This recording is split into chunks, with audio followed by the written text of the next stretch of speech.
2020년 4월 15일은 총선이라고 불리는 국회의원 선거날입니다. 총선이라는 단어 자체에는 국회의원이라는 뜻이 없지만 왜 그런지는 몰라도 총선은 국회의원 선거입니다. 이 4.15 총선을 이제 한 달 반 정도 앞두고 있습니다. 선거 이제 얼마 안 남았어요. 이 선거를 4달 앞두고 2019년 12월 23일 공직선거법 일부 개정 법률안에 대한 수정안이 국회 패스트트랙으로 통과되었습니다. 이게 형사소송법 일부 개정 법률안이고요. 이건 검찰청법 일부 개정 법률안입니다. 일명 검경수사권 조정안이라고 불리는 법안입니다. 그리고 이게 고위공직자 범죄수사처 설치 및 운영에 관한 법률안 공수처법 법률안입니다. 이거 통과시키려고 온 국민이 추운 겨울날 서초동으로 여의도로 나가서 검찰개혁 촛불문화제에 나갔습니다. 그때 같이 통과된 법안이 바로 이 공직선거법 개정 법률안입니다. 아까 제가 얘기했던 법안들도 두꺼운 편인데 이거 3개를 합친 것보다 두껍습니다. 국회의원 선거를 일부 개정했다고 하는데 졸라 두꺼워요. 이제 선거 연령이 1살 어려졌습니다. 만 18세 이상이면 투표를 할 수 있습니다. 저는 개인적으로 선거 연령에 대한 나름의 아이디어가 있습니다. 투표권을 태어나자마자 1살부터 가지고 태어난다면 좋지 않을까.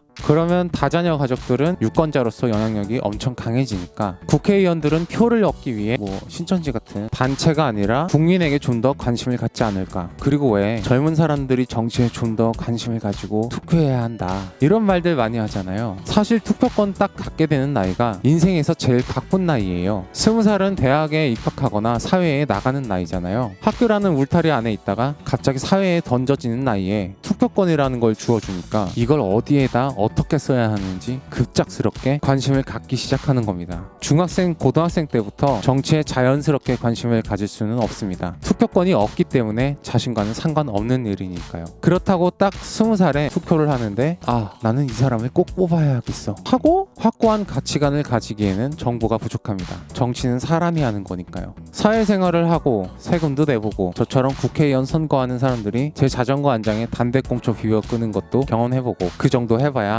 정치는 이런 건가 보다 하고 투표할 마음이 생기는 건데 이게 사회생활과 맞물리는 시기에 투표권이 주어지기 때문에 저는 개인적으로 투표권은 태어날 때부터 줘야 한다고 생각합니다. 그렇게 된다면 아마도 자연스럽게 젊고 진취적인 생각을 하는 사람들이 좀 더 다양한 생각을 가지고 정치하지 않을까. 그런 의미에서 이번 선거법 개정안에 선거 연령을 만 18세로 낮춘 것은 아주 진취적인 의미가 있다고 생각합니다. 그런데 나머지는 아주 엉망진창입니다. 이 선거법 개정 원안은 심상정 정의당 당대표가 발의한 것입니다. 이 개정안의 취지는 작은 소수 정당은 전국의 지지자들이 퍼져 있기 때문에 지역구 의석을 확보하기 어려우니까 이 전국에 퍼져 있는 표를 모아서 소수 정당도 국회의원을 확보할 수 있게 하자는데 그 의의가 있었습니다. 그래서 지역구 국회의원 수를 줄이고 비례대표 의원 수를 늘렸습니다. 원래 지역구 국회의원을 뽑고 정당 투표를 하는 투표 방식은 똑같습니다. 그런데 정당 투표에서 비례대표를 뽑는 방식이 엄청나게 복잡해졌습니다. 계산기를 쓰지 않으면 도저히 어떤 방식으로 표가 가는지 알 수가 없습니다. 이건 왜 그런 거냐 하면 지역구 의석수가 많은 정당의 비례표를 줄이고 지역구가 없는 정당의 표를 몰아주기 때문입니다. 그리고 지역구 의원이 없는 정당의 비례표를 몰아주려다 보니까 비율별로 곱하고 빼고 하는 계산 방식이 복잡하게 생겼습니다. 17석은 원래대로 비례대표를 뽑고 30석은 준연동형 비례대표라는 걸 만들어서 지역구 의석수가 적은 정당에 유리하게 표를 몰아주는 방식이 새로 생겼습니다. 그래서 민주당은 이 방식으로 단 한 표도 얻을 수 없습니다. 이걸 계산하는 계산식이 있는데 이 계산식을 보면서 계속 생각한 게 이 법안은 유권자를 전혀 생각하지 않은 법안이구나. 더럽게 복잡하다 라는 생각이 들었습니다. 준연동형 비례대표 30석이 초과하거나 모자라거나 하는 경우의 수도 생각해서 표 계산법을 3가지 만들어 놓았는데 제가 읽다가 정말 미친 것 같다고 생각한 부분이 만약에 30석에서 초과된 경우 계산에 의해서 의석을 나누는데 소수점 부분까지 똑같은 경우가 발생하면 추첨을 한다고 써 있습니다. 세상에 어느 나라가 추첨으로 국회의원을 뽑는다고 합니까? 내가 투표한 표가 어디로 가는지 전혀 직관적으로 알 수가 없는 투표제도입니다. 너무 복잡해요. 그렇기 때문에 정의당은 국회의원 투표 방식을 바꾸는 정도의 엄청난 일을 해놓고도 전혀 자랑을 하지 않는 겁니다. 이를 엉망으로 했으니까요.